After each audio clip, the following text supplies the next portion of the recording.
los pies se le empiezan a podrir a uno, porque todo el tiempo uno mantiene con el calzado mojado. O sea, es doloroso ver uno morir a sus compañeros en la selva sin poder hacer absolutamente nada. El momento más difícil del ejército. Sí. Bueno, fueron muchos los momentos que pasa un militar. No solamente yo, sino yo pienso que la gran mayoría de militares que le han servido a este país. Algo doloroso ver uno morir a sus compañeros en la selva sin poder hacer absolutamente nada. Yo perdí muchos de mis compañeros en la selva, soy enfermero de combate y perdí a muchos de mis compañeros que murieron en mis brazos.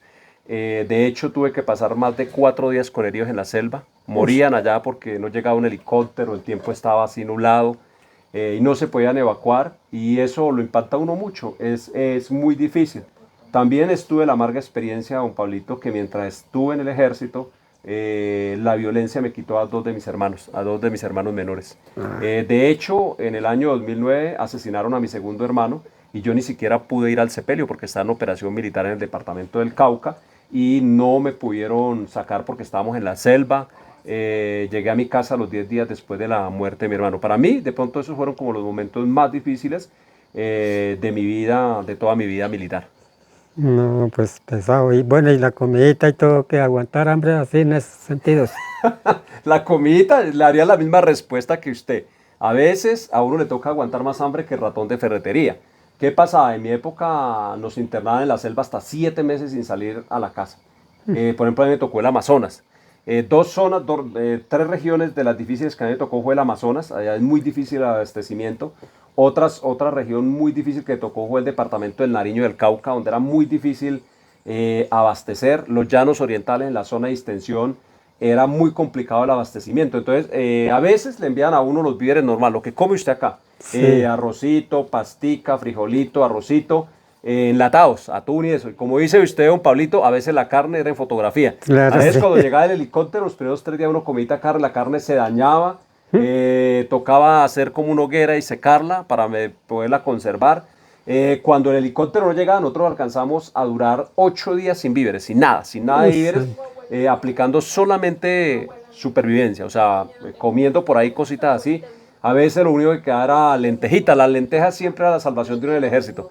Y uno zancochaba lentejitas, a veces sin sal y sin aceite. Y así se las comía. Otras veces tocaba patrullar con ración. Y patrullar con ración de pronto los primeros 3 días era fácil. Pero ya la ración después de 5 días, eso lo cansaba a uno.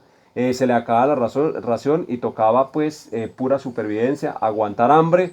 De hecho, eso era bueno porque uno sí bajaba de peso, manteníamos eso sí, flaquito el uniforme, casi que lo colgaba uno a veces. Cuando uno salía de permiso, salía uno a esa selva amarillo, el contraguerrillero de la época, en Sí, mi época, cuando claro. uno salía a vacaciones, uno salía a tomar vitaminas, salía uno como todo débil, todo amarillo, estar tanto tiempo metido por allá en la selva esa, durmiendo en medio de la humedad, porque a veces uno tendía un plástico así con el piso mojado y se acostaba sobre ese plástico y una cobijita así. A veces uno llegaba de patrullar y la ropa la tenía toda mojada y le tocaba dormir con esa ropa mojada, el uniforme todo el día encharcado en agua, mojado. Y pues lógicamente que eso es muy malo para la salud, pero tocaba así en la época, en las zonas de orden público era muy complicado. Lo otro que era muy difícil es que las selvas de Colombia tienen mucha plaga, los zancudos, por ejemplo. En el llano, en Sí. los llanos orientales, dormir en esa selva es un problema por mucho zancudo. La leishmaniasis es un parásito que, de hecho, ahí me dio 2 veces leishmaniasis. Lo pica uno y le hace una llaga, le empieza a carcomer la piel. Las culebras, allá le daba a uno dengue, fiebre amarilla, paludismo. El otro tema crítico es el agua. Ya le toca a uno tomar agua de cualquier charco, agua no tratada, y a veces por la situación de orden público le toca a uno tomarse esa agua así de cualquier pantano, De cualquier. Entonces, pantano. allá uno sufre mucho de diarrea, le dan enfermedades diarreicas, sufre uno muchísimo. Y lo que lleva en el botiquín, pues realmente es muy poquito. Otro que sufre uno, o que sufríamos nosotros, era los pies. Los pies se le empiezan a podrir a uno, porque todo el tiempo uno mantiene con el calzado mojado, o sea, las botas mojadas. De hecho, en esa época uno patrullaba con botas pantaneras, llama, botas de caucho, pero esas botas se mojan y todo el tiempo con los pies mojados. Cuando uno se quita las botas, los pies los tiene desleídos y podridos. Entonces, era otro problema del soldado, el calzado. Yo pienso que algo muy importante para los soldados es cuidar de los pies, porque Sí. uno se le pudren los pies y queda fuera de combate. O sea, si las tropas sí, andan sobre sus estómagos, decía Napoleón, pero los pies son supremamente importantísimos y Entonces, es algo que siempre nosotros cuidábamos mucho, siempre llevábamos mediecitas, tratábamos de secarse los pies, de echarse talcos, el famoso Yodora que cargábamos en esa época, y un clotrimazol que nos enviaba el ejército para eso. También utilizamos un repelente, pero eso olía pura culebra esa vaina, para el zancudo. Pero así era sí. como nosotros pues sobrevivíamos en esa época en la selva hasta 7 meses, don Pablo.